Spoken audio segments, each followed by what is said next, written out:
এ plus পাওয়ার জন্য তোমাকে যেই প্রশ্নগুলো অবশ্যই পড়তে হবে, এরকম ভাবে আমি তোমাদের জন্য বাছাইকৃত অনেকগুলো প্রশ্ন নিয়ে আজকে তোমাদের মাঝে হাজির হয়েছি, যেখানে আমি প্রতিটি অধ্যায়ের খ এর জন্য 10টি প্রশ্ন, খ এর জন্য 10টি প্রশ্ন এবং ঘ নাম্বারের প্রশ্নের ধরন কিভাবে হবে, ঘ নাম্বারের প্রশ্নের ধরন কি হবে এবং ঘ নাম্বারের প্রশ্নে কোন ধরনের প্রশ্ন হতে পারে, এই সম্পর্ক বিস্তারিত আলোচনা করবো আমি কি আজকের এই ভিডিওতে। তো আমি আজকের এই ভিডিওতে আমি তোমাদের মাঝে কি একটা কমপ্লিট সাজেশন দিব, যেই প্রশ্নগুলো পড়লে তুমি কি তোমার এ প্লাস একদম নিশ্চিতভাবে কি তুমি এনশিওর করতে পারবা। তো আমাদের আজকের আলোচনায় যাওয়ার আগে আমি তোমাদেরকে বলে দিচ্ছি, এখানে কি শুধু আমি তোমাদেরকে কি প্রশ্নগুলো দিয়েছি, কিন্তু এই প্রশ্নের উত্তরগুলো তুমি কোথায় পাবে। আমাদের একটি কি তোমাদের এই প্রশ্নের উত্তরগুলো পাওয়ার জন্য তুমি আমাদের কোর্সে যুক্ত হতে পারো। এই কোর্সে যুক্ত হওয়ার জন্য তোমাকে এই নাম্বারে কি যোগাযোগ করবা, যে তুমি আমাদের কোর্সে যুক্ত হতে চাও বলে কি একটা মেসেজ করবা, অথবা তুমি আমাদের কমেন্ট বক্সে অথবা কি আমাদের ক্যাপশনে চেক করবা। আমাদের কোর্স কি হচ্ছে, তোমরা যদি অল সাবজেক্টে ভর্তি হতে চাও, অল সাবজেক্টে ভর্তি হতে চাইলে এখানে হচ্ছে কি বর্তমানে তুমি 1200 টাকায় ভর্তি হতে পারছো ডিসকাউন্টে, যার মূল প্রাইস হচ্ছে কত 2000 টাকা। তার মূল প্রাইস হচ্ছে 2000 টাকা। এটা হচ্ছে কি শুধু আর্টস এর জন্য। আর্টস এর জন্য বলতে গেলে অল সাবজেক্ট তুমি বাংলা ইংরেজি কম্পালসরি সাবজেক্ট সহ আর্টস এর সাবজেক্টে তুমি 1200 টাকায় মাত্র ভর্তি হতে পারবা। এখানে তুমি ভর্তি হলে পেয়ে যাচ্ছ কি একটি টি শার্ট প্লাস সাজেশন। এই সাজেশনের পিডিএফ গুলা কি তুমি ফ্রিতে একদম কি পেয়ে যাবা। তো চলো আমি তোমাদের মাঝে এখন দেখাই আমাদের মূল আলোচনা, আমাদের প্রশ্নগুলা কি। দেখো আমরা প্রথম অধ্যায় থেকে আমরা যদি আলোচনা করি, প্রথম অধ্যায়ের গুরুত্বপূর্ণ খ নাম্বারের প্রশ্ন যদি আমরা দেখি, এখানে হচ্ছে কি পরিণতি কোন ধরনের বিজ্ঞান, পরিণতিকে কি কোন ধরনের বিজ্ঞান বলা হয়, সিভিটা শব্দের অর্থ কি, তারপর হচ্ছে কি পরিণতি বলতে কি বুঝো, ইএম হোয়াইট রাষ্ট্রবিজ্ঞানের সংজ্ঞা দাও, তারপর হচ্ছে কি পরিবার কাকে বলে, তারপর দেখো ম্যাকাইভারের মধ্যে পরিবার কাকে বলে, তারপর হচ্ছে মাতৃতান্ত্রিক পরিবার কাকে বলে, সমাজ কাকে বলে, রাষ্ট্র কাকে বলে, সার্বভৌমত্ব কাকে বলে, নির্দিষ্ট ভূখণ্ড কাকে বলে, তারপর সামাজিক চুক্তি মতবাদের মূল কথা কি, তারপর হচ্ছে কি রাষ্ট্রের উৎপত্তি সংক্রান্ত সবচেয়ে পুরনো মতবাদ কোনটি, তারপর হচ্ছে কি নগর রাষ্ট্র কাকে বলে। তুমি যদি প্রথম অধ্যায় থেকে খ নাম্বারের জন্য এই প্রশ্নগুলো যদি পড়ো, তাহলে কি তুমি খ নাম্বারের প্রশ্ন কি অবশ্যই কমন পেয়ে যাবে। তারপর আমরা খ নাম্বারে কি দেখতে পাই, দেখো পরিণতিকে নাগরিকতা বিষয়ক বিজ্ঞান বলা হয় কেন, পরিবারকে কি শাশ্বত বিদ্যালয় বলা হয় কেন ব্যাখ্যা করো, তারপর হচ্ছে কি সমাজের সাথে মানুষের সম্পর্ক ব্যাখ্যা করো,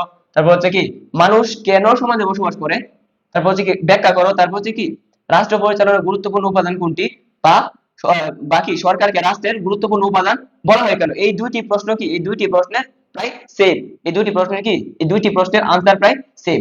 সরকার ও সার্বভৌমত্ব সম্পর্কিত কি সকল প্রশ্ন, এটা মানে কি সরকার ও সার্বভৌমত্ব সম্পর্কিত।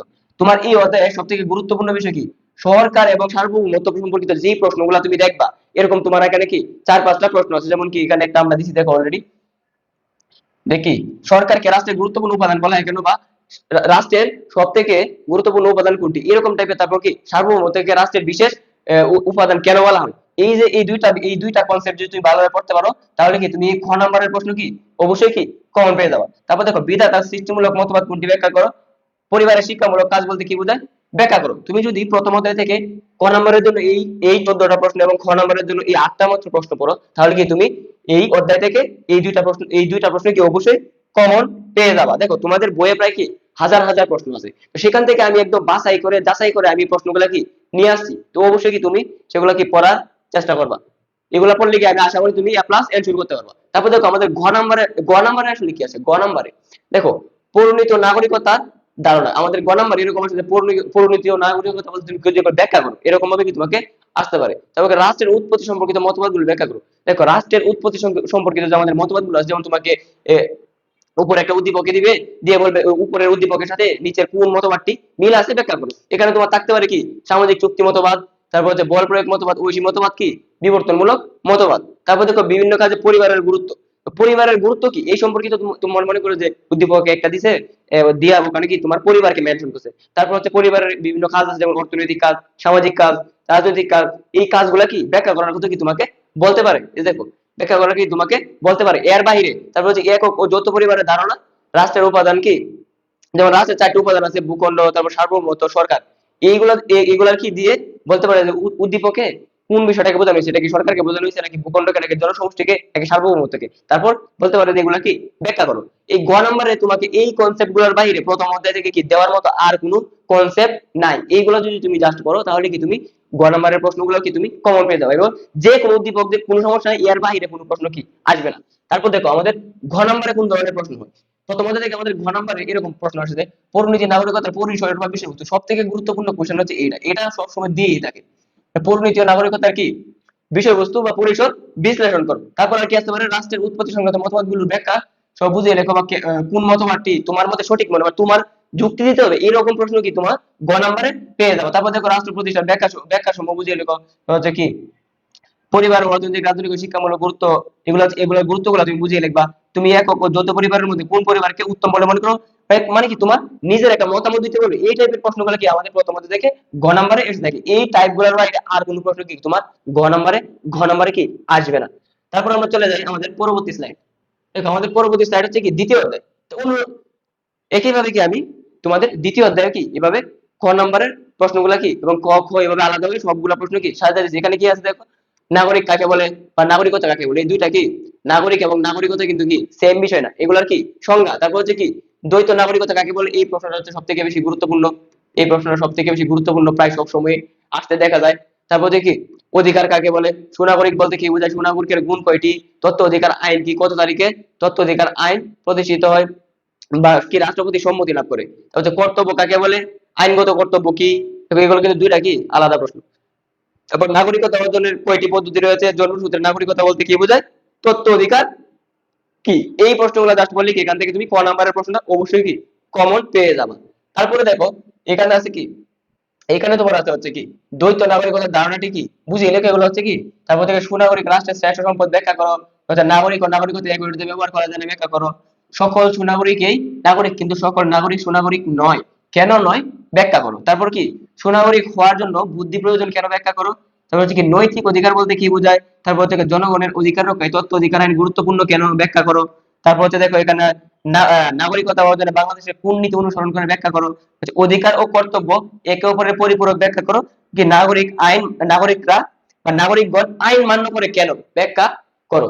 এই 10টা প্রশ্ন যদি তুমি পড়তে পারো, আর এই দিক থেকে হচ্ছে কি এই 10টা প্রশ্ন, তাহলে কি তোমার দ্বিতীয় অধ্যায় থেকে যে কোনো ধরনের প্রশ্ন আসে কি তুমি পারবা। তারপরে আমাদের পরবর্তী স্লাইডে দেখি আমরা। দেখো দ্বিতীয় অধ্যায় থেকে গ নম্বরের কি প্রশ্ন আসতে পারে। দেখো নাগরিকের আইনগত অধিকার কি ব্যাখ্যা করো। নাগরিকের গুণগুলো যেমন বুদ্ধি, বিবেক ও আত্মসংযম, মানে বুদ্ধি কি, বিবেক কি ব্যাখ্যা করো, আত্মসংযম কি, হ্যাঁ এগুলো কি তোমাকে ব্যাখ্যা করতে বলা হতে পারে। তারপর দেখো সুনাগরিকতার ধারণাটি ব্যাখ্যা করো। নাগরিকের অধিকার ও প্রকারভেদগুলো, নাগরিকের অধিকার কোনগুলো আছে দেখো, সামাজিক অধিকার, নৈতিক অধিকার, আইনগত ইত্যাদি অধিকারগুলো কি তোমাকে ব্যাখ্যা করার জন্য কি বলতে পারে। তারপর দেখো নাগরিকতা অর্জনের নীতি সম্পর্কে সুস্পষ্ট ধারণা। অধিকারের মূল অধিকারের মূল লক্ষ্য হচ্ছে কি সার্বজনীন কল্যাণ সাধন, বক্তব্যটি ব্যাখ্যা করো। মানে অধিকারের মূল লক্ষ্য হচ্ছে কি সবার কল্যাণ সাধন, এটা কি তোমাকে ব্যাখ্যা করতে বলা হবে। এর বাইরে কি মানে এই কনসেপ্টের বাইরে তোমাকে কি গ নাম্বারে আর কোনো প্রশ্ন দেওয়ার মতো প্রশ্ন দ্বিতীয় অধ্যায়ে কি নাই। তারপর দেখো আমাদের ঘ নাম্বারে কি দিতে পারে। ঘ নম্বরে আমাদের দ্বিতীয় অধ্যায়ে কোন ধরনের প্রশ্ন আছে দেখো, এরকম ভাবে বলতে পারে যে সোনাগুলোর বিশেষ গুণগুলো এর যথার্থতা নিরূপণ করো। তোমাকে কি বুদ্ধি, বিবেক এবং আত্মসংযম এগুলা দিয়ে বলতে পারি কি এর যথার্থতা কি তোমাকে নিরূপণ করতে বলবে, মানে কি বলবে যে এগুলা বলতে তুমি কি বুঝো, এগুলা কিভাবে কাজ করে। তারপর উপরের গুণগুলো আরো কি কি ক ব্যক্তিকে কি সুনাগরিক বলা যায়। দেখো উপরে কিছু উদ্দীপকের কিছু বিষয় দেওয়া থাকবে, দিয়ে বলবে যে তুমি কি তোমার নিজের মতামত দিবা যে এই গুণগুলোর দ্বারা কি, তার জন্য তোমাকে কি করতে হবে, সুনাগরিকের গুণগুলো তোমাকে জানতে হবে। সেজন্য কি তারপর কি তুমি তাহলে কি তুমি একমাত্র উপরের বিষয়গুলো দেখে কি তুমি বুঝতে পারবা যে এর দ্বারা কি তুমি হচ্ছে সুনাগরিকের, তার কি সুনাগরিক বলা যায় কি যায় না, যদি যায় তাহলে কেন যায়, যদি না যায় তাহলে কেন যায় না, এগুলো কি তোমার নিজের কি যুক্তি দিতে হবে। তারপর দেখো উদ্দীপকের রাজনৈতিক হচ্ছে উল্লেখিত অধিকারগুলো তুলনামূলক বিশ্লেষণ করা। যেমন মনে করো কি তোমাকে রাজনৈতিক ও অর্থনৈতিক অধিকার, দুইটা অধিকার দিয়ে বললো কি, দিয়ে বললো এই দুইটার মধ্যে কি পার্থক্য, এই দুইটার মধ্যে পার্থক্য, এগুলো কি তোমাকে বিশ্লেষণ করতে বলতে পারে। এবং তথ্য অধিকার আইন নাগরিকের রক্ষা করে বিশ্লেষণ করো। তোমাকে এরকম এই উক্তিটা দিয়ে বলতে পারে যে তথ্য অধিকার আইনকে কেন মানে নাগরিকের কি অধিকার রক্ষা করে বলা হয়, কিভাবে এটা নাগরিকের অধিকার রক্ষা করে, এগুলো তোমাকে বিশ্লেষণ করতে বলা হবে। তারপর জন্মস্থান নীতি অনুসারে কিভাবে নাগরিকত্ব অর্জন করে মতামত দাও। তারপর হচ্ছে কি বিশেষ নাগরিকত্ব অর্জনের নীতি এবং সুনাগরিকের গুণগুলো, অধিকারের প্রকারভেদগুলোর ধারণা সব থেকে গুরুত্বপূর্ণ। এখানে কি এই যে লাস্টের বিষয়টা আমি দিয়ে দিচ্ছি, এটা কি এই গ নাম্বারের জন্য এটা কি সব থেকে বেশি গুরুত্বপূর্ণ। এটা কি নাগরিক নীতি ও সুনাগরিক গুণগুলো, গুণ কোনগুলো, এই যে এই গুণগুলো কি সব থেকে বেশি গুরুত্বপূর্ণ। তারপর দেখো আমরা আমাদের পরবর্তী অধ্যায় দেখি কি আছে। আমাদের পরবর্তী অধ্যায়ে আমরা দেখতে পাচ্ছি এখানেও কি একইভাবে ক এবং খ নাম্বার দিচ্ছে। তো এখানে কি দেওয়া আছে, আইনের ইংরেজি প্রতিশব্দ কি, এর উৎপত্তি কোন শব্দ থেকে আসছে, তারপর থেকে আইনের সংজ্ঞা দাও, আইন সম্পর্কে এরিস্টটল হচ্ছে, তারপর হচ্ছে স্যামন, হল্যান্ড, এরা তিনজন কোন কি উক্তিগুলা দিয়েছে তাদের উক্তিগুলা কি তোমাকে অবশ্যই জানতে হবে। তো হচ্ছে সরকারি আইন কি, হচ্ছে হল্যান্ড আইনকে কত ভাগে ভাগ করছে, উচ্চের ভিত্তিতে আইন কত প্রকার, সাধারণত আইন কয় ভাগে বিভক্ত, এগুলো কি তোমাকে হচ্ছে আইনের প্রকারভেদগুলো জানতে হবে। তারপর দেখো আন্তর্জাতিক আইন কি, আইনের উৎস কয়টি, প্রকৃত হচ্ছে সাম্য কি, সাম্য কাকে বলে, হচ্ছে কি স্বাধীনতার সংজ্ঞা দাও, ল অফ দা কনস্টিটিউশন গ্রন্থটি কি, কার লেখা। এই 10টি প্রশ্ন বা হচ্ছে 10টির ভিতরে আর কয়েকটা প্রশ্ন ঢুকানো আছে। তো এই কয়েকটা প্রশ্ন যদি তুমি পড়তে পারো, দেখো এটা কিন্তু একটা হিউজ একটা অধ্যায়, তৃতীয় অধ্যায়টা কি হিউজ একটা অধ্যায়, এখানে প্রায় তোমার 100-র মতো কোশ্চেন আছে, সেখান থেকে আমি মাত্র কি 10+ কোশ্চেন কি তোমাকে বাছাই করে দিয়েছি, এগুলা পড়লে আশা করি কি তুমি কমন পেয়ে যাবে। তারপরে দেখো খ নম্বরে এখানে কি বলছে যে আইনের সার্বজনীনতা বলতে কি বোঝায়, আন্তর্জাতিক আইন আইন কি ব্যাখ্যা করো, ধর্মীয় অনুশাসন ধর্মগ্রন্থ আইনের অন্যতম উৎস ব্যাখ্যা করো, ধনী দরিদ্রের মধ্যে আইন কোনো ভেদাভেদ করে না ব্যাখ্যা করো। তারপর হচ্ছে কি নাগরিক জীবনে আইনের শাসন গুরুত্বপূর্ণ কেন ব্যাখ্যা করো, তারপরে জনগণ কেন আইন মান্য করে ব্যাখ্যা করো, সীমাহীন স্বাধীনতা সমাজে বিশৃঙ্খলা সৃষ্টি করে, সীমাহীন স্বাধীনতা কিভাবে সমাজে বিশৃঙ্খলা সৃষ্টি করে সেটা তোমাকে ব্যাখ্যা করতে বলবে।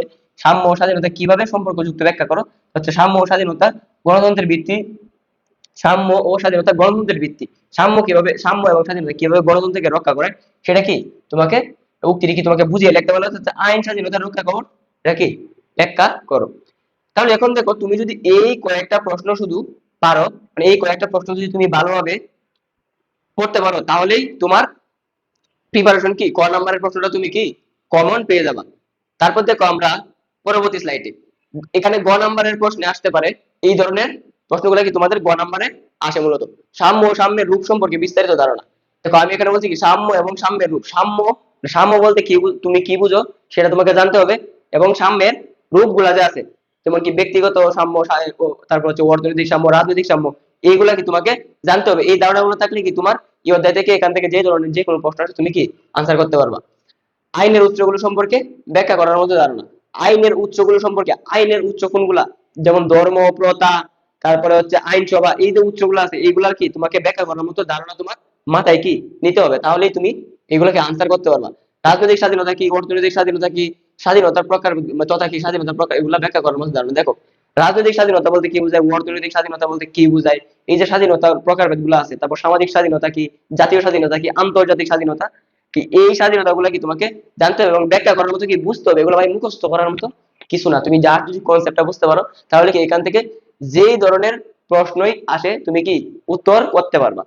তারপর দেখো আমাদের গ নম্বরে আছে আইনসভা কি আইনের একমাত্র উৎস, তোমার উত্তরের সাপেক্ষে যুক্তি দাও।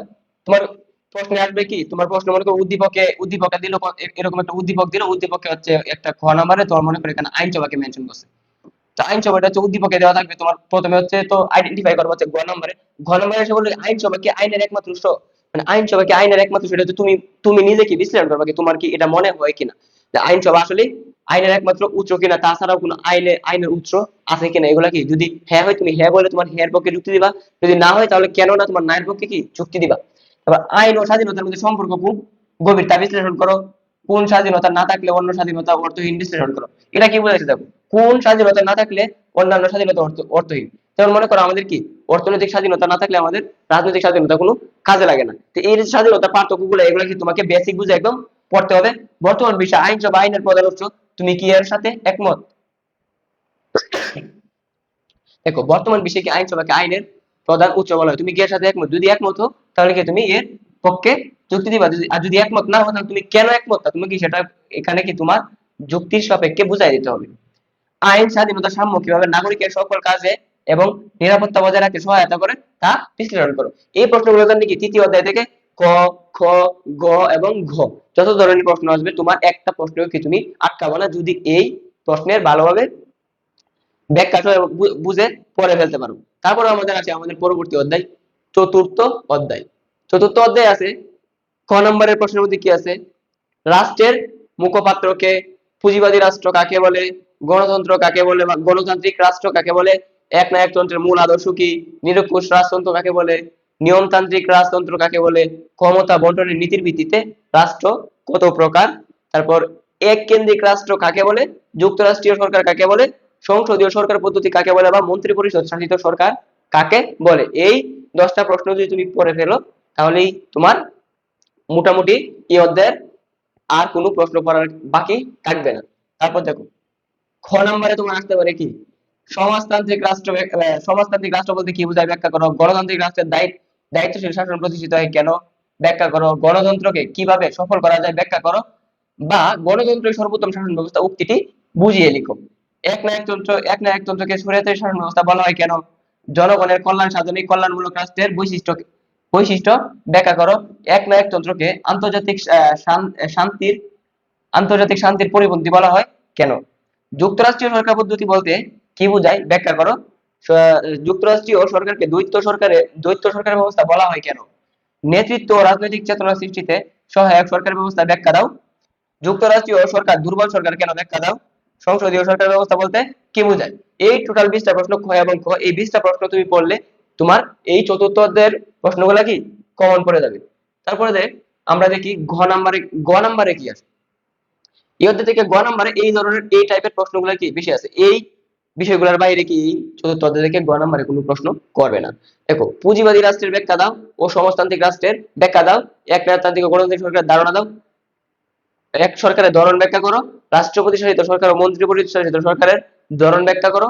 এক কেন্দ্রিক যুক্তরাষ্ট্রীয় সরকারের ধরন ব্যাখ্যা করো। প্রধানমন্ত্রী বা রাষ্ট্রপতির ক্ষমতা ও কার্যাবলী তুলে ধরো বা তুলনা তুলে ধরো। হ্যাঁ, তুলে ধরো। এই কনসেপ্ট গুলোর বাইরে কি গ নাম্বার এখানে কোনো প্রশ্ন দেবে না। সব থেকে গুরুত্বপূর্ণ হচ্ছে গণতান্ত্রিক সরকার ব্যবস্থা কি বোঝায় এবং গণতান্ত্রিক সরকার সফল করার জন্য কি কি দোষ গুণ বা নাগরিকের কি কর্তব্য আছে, এইগুলা কি সব থেকে গুরুত্বপূর্ণ এই অধ্যায়। তারপর দেখো ঘ নাম্বারে গণতান্ত্রিক সরকার ব্যবস্থা জনগণের কল্যাণে সহায়ক বিশ্লেষণ করে। মানে গণতান্ত্রিক সরকার ব্যবস্থা কি জনগণের কল্যাণে সহায়তা করে, এটাই তোমাকে কি বিশ্লেষণ করতে বলা হবে। উদ্দীপকের কোন, যেমন উদ্দীপকের কোন সরকার ব্যবস্থা থেকে কোন সরকার ব্যবস্থা উত্তম, তোমাকে কি দুইটা সরকার ব্যবস্থা দিবে। যেমন এখানে আমি দিয়ে উদাহরণ হিসেবে দিয়ে রাখছি এককেন্দ্রিক সরকার এবং যুক্তরাষ্ট্রীয় সরকার। এখানে তোমাকে দিতে পারে মন্ত্রী পরিষদ শাসিত সরকার এবং রাষ্ট্রপতি শাসিত সরকার। দুইটার মধ্যে কি কোনটা তোমার মতে কি কোনটা গুরুত্বপূর্ণ, তোমার কি নিজের যুক্তিতে এটা কি তোমাকে প্রমাণ করে দিতে হবে। তারপর দেখো যুক্তরাষ্ট্রীয় সরকার ব্যবস্থা বৃহৎ রাষ্ট্রের উপযোগী শাসন ব্যবস্থা ব্যাখ্যা করো। আমরা জানি কি যুক্তরাষ্ট্রীয় সরকার ব্যবস্থা এটা কি অনেকগুলা রাষ্ট্র বা রাজ্যকে একত্র করে কি একটা বিশাল শাসন ব্যবস্থা। এটা কি অবশ্যই বড় একটা সরকার ব্যবস্থা জন্য কি উপযোগী। এটা কি তোমাকে তোমার মতামতের সাপেক্ষে কি বিশ্লেষণ করতে বলা হবে। তারপর হচ্ছে দেখো এখানে তুমি কি মনে করো যুক্তরাষ্ট্রীয় সরকার ব্যবস্থায় দ্বৈত সরকার ব্যবস্থা বিদ্যমান। যুক্তরাষ্ট্রীয় সরকার ব্যবস্থায় কি অবশ্যই দ্বৈত সরকার ব্যবস্থা থাকে, এটা কি তোমাকে বিশ্লেষণ করতে হবে। তারপর দেখো কদের সরকার ব্যবস্থায় পার্থক্য নিরূপণ করো। যেমন কি তোমাকে মনে করো দুইটা দেশ দিবে, একটা দেশের সরকার ব্যবস্থা মনে করো যে এক কেন্দ্রিক আর একটা দেশ হচ্ছে কি যুক্তরাষ্ট্রীয়, তো দুইটার মধ্যে কি পার্থক্য আছে, এরকম ধরনের প্রশ্নগুলো কি তোমার এই অধ্যায়ে তুমি ঘ নাম্বারে পাবা। এর বাইরে কি এই ঘ নাম্বারে আর কোনো প্রশ্ন দিবে না। তারপর আমাদের পরবর্তী স্লাইডে কি আছে দেখি। হচ্ছে আমাদের কি পঞ্চম অধ্যায়। তো পঞ্চম অধ্যায়ে আমাদের কি আছে সংবিধান। এখান থেকে আমাদের ক নাম্বারের প্রশ্ন কি আসতে পারে। দেখো সংবিধান কাকে বলে, সব খুবই গুরুত্বপূর্ণ। এটা একদম 90% গ্যারান্টি দেওয়া যায় যে এই প্রশ্নটা তোমাকে দিয়ে দিতে পারে। তারপর এরিস্টটল প্রদত্ত সংবিধানের সংজ্ঞা দাও, এটাও খুব গুরুত্বপূর্ণ। ম্যাগনা কার্টা কাকে বলে, মানে আমি এখানে যেগুলো দিছি সবগুলাই কি খুবই গুরুত্বপূর্ণ। তারপর সুপরিবর্তনীয় দুষ্পরিবর্তনীয় সংবিধান কাকে বলে, 1972 সালে সংবিধান কমিটির সদস্য সংখ্যা কতজন ছিল, হচ্ছে বাংলাদেশের সংবিধান কত তারিখ গৃহীত হয়, কত তারিখ কি কার্যকর হয়। দেখো এখানে কিন্তু দুইটা প্রশ্ন, মানে দুইভাবে আসতে পারে, শুধু এটা আসতে পারে, শুধু কি এইটুকু কি আসতে পারে। তারপর দেখো বাংলাদেশের আইনসভার নাম কি, সার্বজনীন ভোটাধিকার কি, সংবিধানের মূলনীতি কয়টি, বাদ কয়টি, প্রস্তাবনা কয়টি, অনুচ্ছেদ কয়টি, তারপর হচ্ছে কি সংশোধন হয়েছে কয়বার। দেখো এই প্রত্যেকটা দিয়ে কিন্তু আলাদা আলাদা আলাদা আলাদা একটা প্রশ্ন আসতে পারে। তাই এগুলা কি তুমি খুবই সহজ বিষয়, জাস্ট একবার যদি তুমি বইটা রিডিং করো তাও তোমার এগুলো মনে থাকবে। তাছাড়া অনেক গুরুত্বপূর্ণ প্রশ্ন যেগুলো দিয়ে দিচ্ছে এগুলো কি তুমি আলাদাভাবে নোট করে কি পড়ে ফেললো। আমি মাত্র কি তোমাদের 10টা অধ্যায় থেকে এরকম গুরুত্বপূর্ণ মাত্র প্রায় কত হবে, প্রায় 300 থেকে 350 মতো কোশ্চেন এখানে কি তোমাদের দিয়ে দিছি। তারপর দেখো আমাদের খ নাম্বারে কি আসতে পারে, সংবিধান রাষ্ট্রের দর্পণ স্বরূপ ব্যাখ্যা করো, এরকম তোমার আসতে পারে। তারপর হচ্ছে কি সংবিধানকে রাষ্ট্র পরিচালনার দলিল বলা হয় ব্যাখ্যা করো। মানে এই জায়গায় যতগুলা কোশ্চেন আছে সবগুলা কি প্রায় সংবিধান রিলেটেড। দেখো বাংলাদেশকে প্রজাতান্ত্রিক রাষ্ট্র বলা হয় কেন, বাংলাদেশ কেন প্রজাতান্ত্রিক রাষ্ট্র, সেটা কি তোমাকে ব্যাখ্যা করতে হবে। তারপর আমাদের কি আছে, তারপরে আমাদের পরবর্তী স্লাইডে আমরা দেখি এখানে আছে গ নাম্বার। তোমাকে সব থেকে সহজে তুমি যদি সৃজনশীল পারতে চাও তাহলে হচ্ছে সেই কোন অধ্যায় থেকে তুমি সব থেকে সহজে সৃজনশীল পারো, সেটা হচ্ছে পঞ্চম অধ্যায়। কারণ এখানে গ এবং ঘ নাম্বারে খুবই খুবই কি শর্ট একটা বেসিক ধারণা থেকে প্রশ্নগুলো মূলত করে থাকে, আর বাইরে বেশি দেওয়ার মতো এই অধ্যায় কিছু নাই। দেখো এখানে তোমার সবথেকে গুরুত্বপূর্ণ এই দুইটা টপিক, এই দুইটা বিষয় যদি তুমি ভালোভাবে ক্লিয়ার করতে পারো তাও এই অধ্যায় থেকে কি তুমি কমন পেয়ে যেতে পারো। তার বাইরে তোমার এরকম আসতে পারে সংবিধান গঠিত হওয়ার পদ্ধতিগুলো ব্যাখ্যা করো, তারপর হচ্ছে কি উত্তম সংবিধান গঠন করার উপায়। এখন পদ্ধতিগুলোর মধ্যে কি 4টা পদ্ধতি আছে, এই 4টা পদ্ধতি সম্পর্কে তোমার বেসিক ধারণা রাখতে হবে। তারপর দেখো সুপরিবর্তনীয় দুষ্পরিবর্তনীয় সংবিধানের ধারণা, সুপরিবর্তনীয় সংবিধানটা আসলে কি রকম, তারপর হচ্ছে দুষ্পরিবর্তনীয় সংবিধানটা কিরকম, এই সম্পর্কে তোমার বেসিক ধারণা থাকলেই তুমি এই অধ্যায়ের ঘ নম্বরের যত প্রশ্ন দিবে সব তুমি পারবে। তারপর হচ্ছে ঘ নম্বরে, তাহলে আমরা দেখি এই অধ্যায় থেকে ঘ নম্বরে কিরকম প্রশ্ন আসে। উত্তম সংবিধানের বৈশিষ্ট্য কি, তোমার উত্তরের সপক্ষে যুক্তি দাও। মানে একটা উত্তম সংবিধান গঠন হওয়ার জন্য কি কি বৈশিষ্ট্য প্রয়োজন, এগুলো কি তুমি তোমার তোমার নিজের যুক্তিতে কি বিশ্লেষণ করো। হচ্ছে উদ্দীপকে উল্লেখিত ফরাসি সংবিধান কি সুপরিবর্তনীয়, তোমার পাঠ্য বইয়ের আলোকে বিশ্লেষণ করো। এখন উদ্দীপকে একটা মনে করো সুপরিবর্তনীয় বৈশিষ্ট্যগুলো দিছে, দিয়ে তারপরে হচ্ছে এখানে একটা দিয়ে বলে দিল যে এটা খরাষ্ট্র বা খরাষ্ট্র বা একজন কিছু একটা বললো, তখন তোমাকে বলবে কি এই খরাষ্ট্রের মধ্যে কি কোন সংবিধান, প্রথমে তোমাকে আইডেন্টিফাই করতে হবে এই সংবিধানটা কি সুপরিবর্তনীয় কিনা। তারপরে দেখো তো এটাও কি, তারপর তোমার পাঠ্য বইয়ের আলোকে কি তোমার ব্যাখ্যা করতে হবে। তারপর হচ্ছে লিখিত সংবিধান, এরকম ভাবে একটা উদ্দীপকে দেওয়া থাকবে, উদ্দীপকে একটা সংবিধানের বৈশিষ্ট্য দেওয়া থাকবে, এটা কি লিখিত নাকি অলিখিত, প্রথমে তোমাকে এটা আইডেন্টিফাই করতে হবে। তারপরে কি তোমাকে আইডেন্টিফাই করার পরে কি এটাকে বিশ্লেষণ করে কি তোমাকে দেখাই দিতে হবে, আর কোনো ক্ষেত্রে কি তোমাকে নিজের মতামত দিতে হবে। তো এই যে পাঁচটা কনসেপ্ট, এই কনসেপ্টের বাইরে কি তোমার এই পঞ্চম অধ্যায় থেকে আর প্রশ্ন হবে না। তারপর আবার আসি আমরা ষষ্ঠ অধ্যায়। তো ষষ্ঠ অধ্যায় আমাদের খ নম্বরে কি কি গুরুত্বপূর্ণ প্রশ্ন দেখো, বাংলাদেশের প্রথম সরকারের নাম কি, এটা হচ্ছে একটা প্রশ্ন। তারপর হচ্ছে কত সালের কত তারিখে গঠন করা হয়। দেখো এই দুইটা দিয়েও কিন্তু আলাদা আলাদা প্রশ্ন আসতে পারে, আবার কি একসাথেও আসতে পারে। তারপর বাংলাদেশের কোন পদ্ধতি সরকার ব্যবস্থা চালু আছে, এটা একটা প্রশ্ন। সংসদীয় সরকার ব্যবস্থায় কি রাষ্ট্রপ্রধান কে, এটা একটা প্রশ্ন। তো দেখো এইটা হচ্ছে কি আলাদা আলাদা আসতে পারে, আবার একসাথে কি ও এত অথবা এবং দিয়েও কি দিয়ে দিতে পারে। তারপর দেখো সরকারের অঙ্গ কয়টি, এটা একটা প্রশ্ন। শাসন বিভাগের অন্য নাম কি, তারপর হচ্ছে কি শাসন বিভাগ কাদের নিয়ে গঠিত, শাসন বিভাগের সর্বোচ্চ ব্যক্তিকে। এই প্রতিটা প্রশ্ন কি প্রায় সিমিলার, এই জন্য আমি এক নাম্বার একই লাইনে দিয়ে দিলাম সবগুলা। তারপর হচ্ছে অভিশংসন কি, সচিবালয় কি, রাষ্ট্রের হৃৎপিণ্ড কাকে বলে, আইনসভা কাকে বলে, বাংলাদেশের মোট নির্বাচনী আসন কয়টি, বাংলাদেশের সর্বোচ্চ আদালতের নাম কি, তারপর হচ্ছে কি অধস্তন, এটা হচ্ছে কি অসন্তন হয়ে গেছে, এটা হচ্ছে অধস্তন। হ্যাঁ, অধস্তন আদালত কি, তাহলে বাংলাদেশের মোট কতটি প্রশাসনিক উপজেলা রয়েছে, এবং কি কেন্দ্রীয় প্রশাসনের কেন্দ্রবিন্দু কোনটি। এই এখানে 12টা থেকে প্রায় 15টার মতো প্রশ্ন আছে। তো তোমার এই অধ্যায়টা কিন্তু কি খুবই বড়, এখান থেকে প্রায় তোমাকে এরকম শর্ট প্রশ্ন আছে কম হলেও 200 প্লাস, সেখান থেকে আমি তোমার জন্য নিয়ে আসছি কত মাত্র 12 থেকে 15টি প্রশ্ন। এগুলো পড়লে আমি আশা করি তুমি কি কমন পেয়ে যাবে। তারপর খ নম্বরের প্রশ্ন, খ নম্বরে কি আসতে পারে ষষ্ঠ অধ্যায় থেকে, প্রশাসন হলো রাষ্ট্রের হৃৎপিণ্ড শুরু বুঝিয়ে লিখো। তারপর কি প্রশাসনকে রাষ্ট্রের হৃৎপিণ্ড বলা হয় কেন ব্যাখ্যা করো। এই দুইটা প্রশ্ন কি সেম প্রশ্ন, জাস্ট একটু ঘুরায় লিখছে, এই জন্য কি তোমার ঘাবড়ে যাওয়ার কিছু নাই, জাস্ট একটু ঘুরায় লিখছে, তুমি ওই সেম আনসারটা দিলেও কি তোমার এই আনসারটা কি হয়ে যাবে। তারপর দেখো সচিবালয়কে প্রশাসনের কেন্দ্রবিন্দু বলা হয় কেন ব্যাখ্যা করো। আইনসভা কিভাবে শাসন বিভাগকে নিয়ন্ত্রণ করে ব্যাখ্যা করো। জাতীয় সংসদ রাষ্ট্রের তহবিল রক্ষাকারী ব্যাখ্যা করো। আপিল বিভাগ বলতে কি বোঝায় ব্যাখ্যা করো। রাষ্ট্রপতির আইন সংক্রান্ত কাজ বলতে কি বোঝায় ব্যাখ্যা করো। প্রধানমন্ত্রী মন্ত্রিসভার স্তম্ভ, প্রধানমন্ত্রীকে মন্ত্রিসভার স্তম্ভ বলা হয় কেন ব্যাখ্যা করো। মন্ত্রিপরিষদ বলতে কি বোঝায়, জেলা প্রশাসনকে জেলার স্তম্ভ বলা হয় কেন, বাংলাদেশের আইনসভার গঠন। এই 10টা প্রশ্ন পড়লে কি তুমি খ নম্বরের প্রশ্ন এই ষষ্ঠ অধ্যায় থেকে কমন পেয়ে যাবে।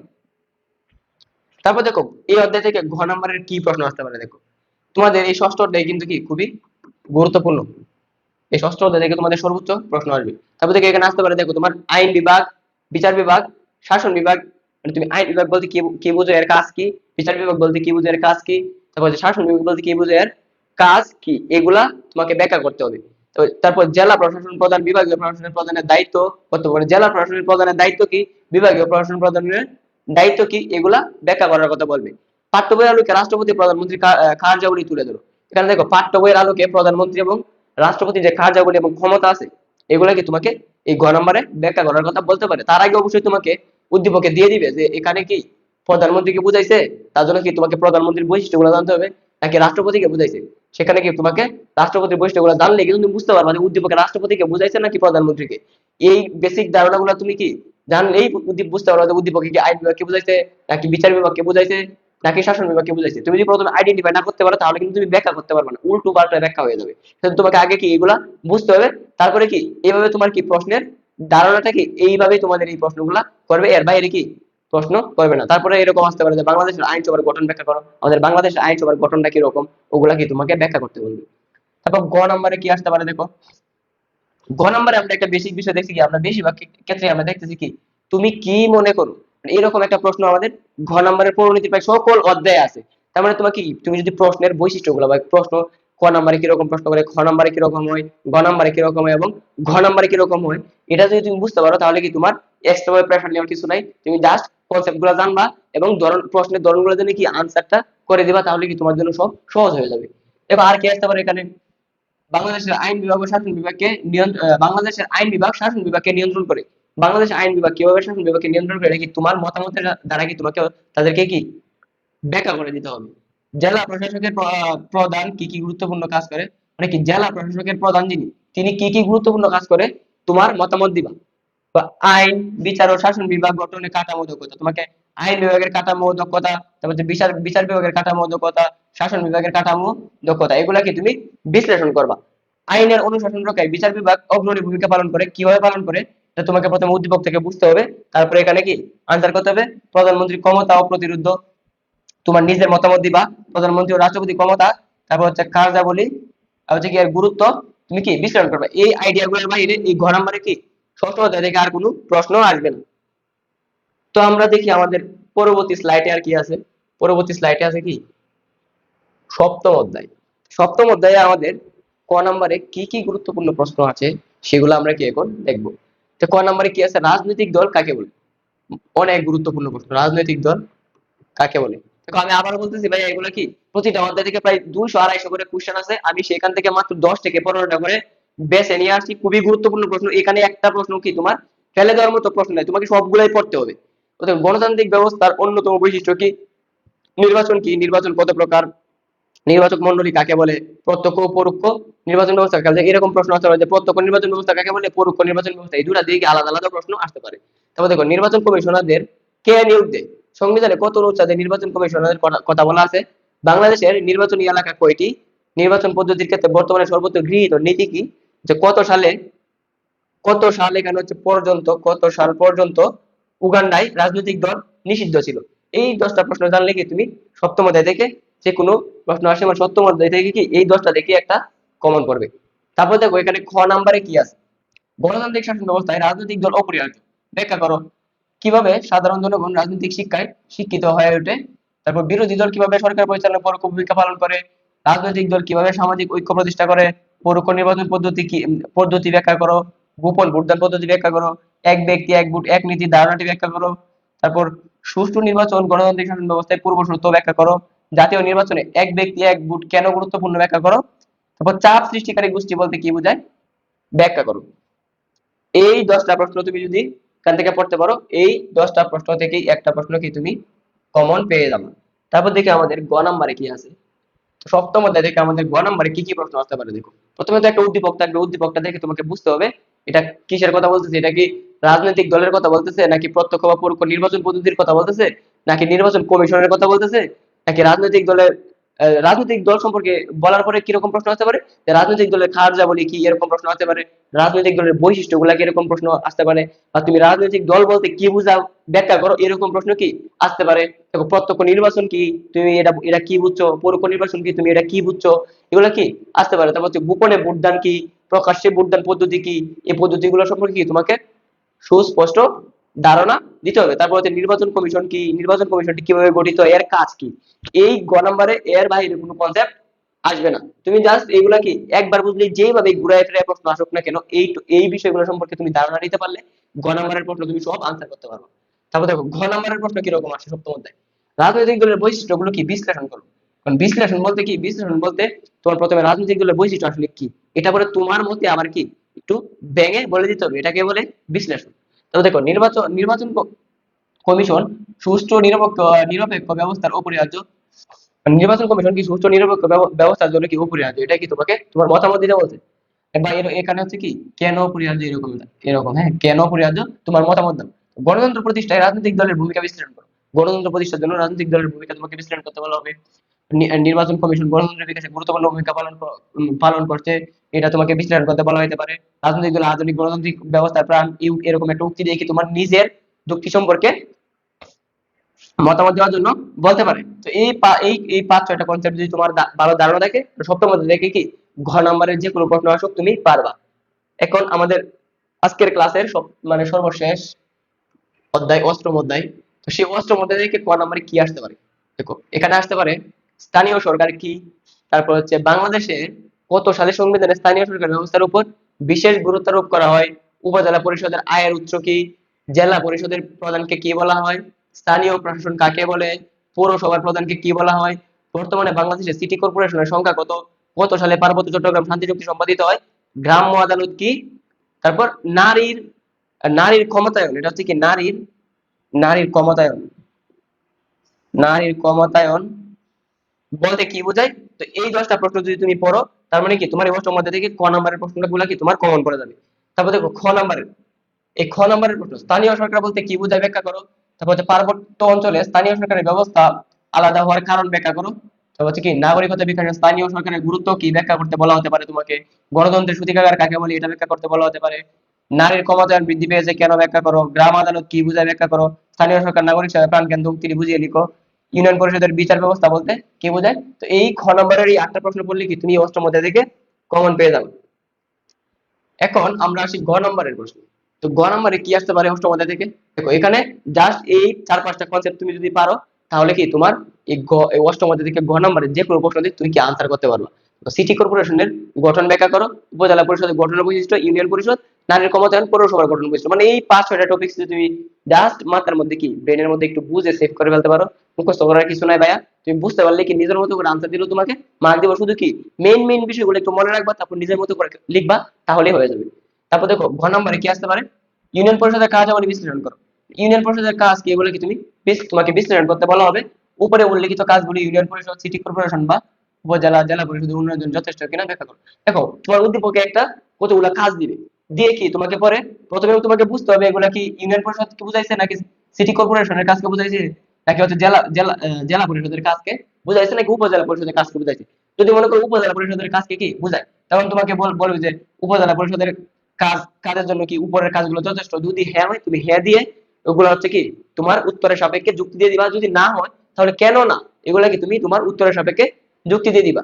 তো আরেকটা মজার বিষয় হচ্ছে কি জানো, মজার বিষয় হচ্ছে এই যে খ নাম্বারের প্রশ্নগুলো, এই খ নাম্বারের প্রশ্নগুলো যদি তুমি পারো, তাহলে তোমার যে এসকিউ এর যে 15টা কোশ্চেন আসবে, এখানে যে তোমার 20 মার্ক আছে, 20 মার্ক আছে, এখান থেকে কি তোমার এই প্রশ্নগুলো কি তোমার কমন পড়বে। মানে এই খ নাম্বারের প্রশ্নগুলো তোমার অনুধাবনমূলক বা তোমার এসকিউ শর্ট কুইজ যেগুলো আছে, এগুলো কি তোমার কমন পড়তে পারে।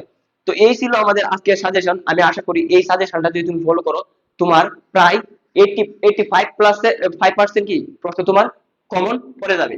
আর আমাদের কোর্সে অবশ্যই তোমরা কি যুক্ত হয়ে যাবে, কারণ আমাদের কোর্সে এর পরবর্তী আরো যে স্লাইড গুলো আছে বা এর পরবর্তী যে অধ্যায়গুলো বাকি আছে, ওগুলার পিডিএফ গুলো দিয়ে দেওয়া হবে।